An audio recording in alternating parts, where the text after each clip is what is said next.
Hi sa mga Gemini 3605 user or sa may mga planong bumili ng ganitong machine, this video is for you. Nagsara ako ng shop dahil sa water leakage ng machine ko. Bilhan na namin sa service center ng Coriaico Philippines kung saan ko ito nabili.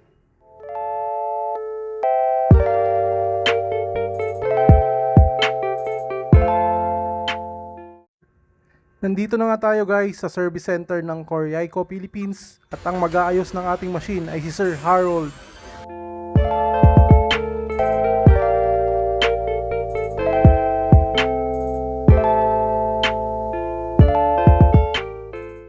Hi Sir EJ, so ito yung machine mo. So ang ginawa ko is inopen ko muna yung top kasi sabi nyo nagmo-moist yung pressure gauge mo. So ang unang i-check natin dyan is kung may leak na or may butas na yung F connector mo. So try mo muna yung machine, open mo yung top. So may dalawang screw yan sa back. Tanggalin mo yung water tank, tapos 1, 2, may dalawang screw, tanggalin mo, then pull out mo yung machine or tanggalin mo yung pinaka-top cover niya. So pag natanggal mo na yan, so pag natanggal mo na yan, lagay ka ng water sa tank mo, then paganahin mo si machine ng 4 2 seconds. Then pag nag-turn on yan, usually makita mo magli-leak yan. So pag nag-leak yung F connector mo, stop ka, then tsaka mo siya palitan ng bago. So yung sa inyo po, nagkaroon ng problem, nagkaroon ng leaking, then ayun po, nagkaroon na ng mga kalawang yung screw natin. So usually baka medyo matagal nang nagli-leak yon. So usually indicator niya pag nag-leak, pag nag-moist yung pressure gauge mo. Pag nag-moist yan, okay. Pag nag-moist yan, open mo yung top, then double check mo, then after nun, pag nakita mo, lapit ka dun sa pinakamalapit na technician or yung dalhin mo siya dun sa shop na pinagbilan. So ayan, pinalitan ko na yung F connector mo ng bago, yung stock din. Then napansin ko dun sa steam wand mo, medyo matigas. So ang ginawa ko, kumuha ako ng socket wrench, size 16 ata to. Tapos inopen ko lang yung sa steam wand. Yan. And after yan, meron yung makitang spring. Then yung gold na pabilog, ayan yung gold na yan. Then ito yung sa steam wand mo. So ito yung nagro-rotate sa kanya. So gawin mo, lagyan mo lang ng oil yan. Tapos balik mo lang uli. Then yung spring, huwag mong kakalimutan, lagay mo lang dun sa taas niya. Ayan. Spring na yan.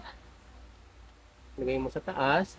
Tapos, ayan, medyo mahirap lang siya ibalik. Ang gagawin mo is push in mo yan counterclockwise.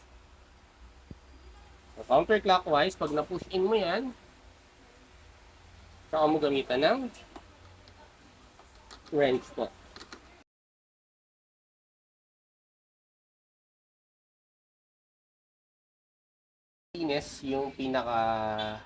Yung round na gold, tapos nalagyan ko ng oil. So, balik mo na siya ng counterclockwise. Then, pag tight na, wag yung super tight kasi plastic lang po yung connector mo. So, baka maputol. So, pag tight na yan, dahan-dahan. Then, ayan. So, okay na uli. Yung steam one mo. Nalalaro na uli. So, yun lang naman po. Thank you.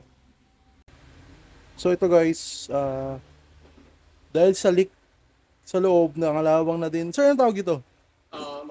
Yung sa connector ng steam wand. Nangalawang na din yung connector ng Steam 1 and buti na lang may warranty to. Kaya pinalitan na din nila guys. So, yung F connector mo is bago na. Then, working na yung pinaka-boiler mo. So, hindi na-apektuhan yung pinaka-thermal fuse. Then, yung steam wand mo, pinalitan na natin ng bago para mas maganda yung laro niya. So, medyo marupok ta kasi yung unang nakalagay. Nabanggit na pipick up yan, pero ginawa ko kasi agad eh. Sabi na babalikan nyo daw po. Okay na.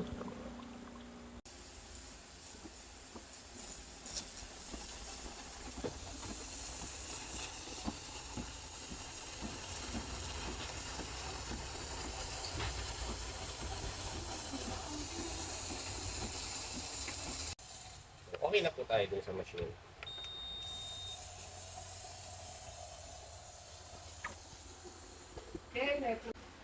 So, balik ko na yung dalawang screw sa likod. Ah, nasa likod pala. Yes po. Dalawa.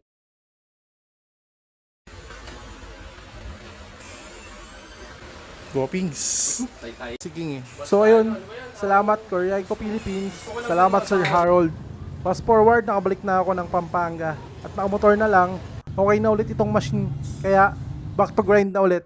Guys, kung bibili kayo ng Gemini 3605 or kahit anumang espresso machine, mas mabuti kung bilhin nyo sa physical store nila or kung sa online kayo bibili, make sure na may warranty pa rin. Di madali masiraan ng machine, apektado ang kita. Kaya kung bread and butter mo ang shop mo, masakit masyado yan. So thank you for watching this video. Sana nakatulong sa inyo yung mga instruction ni Sir Harold. Salamat and God bless everyone. Stay caffeinated and stay motivated.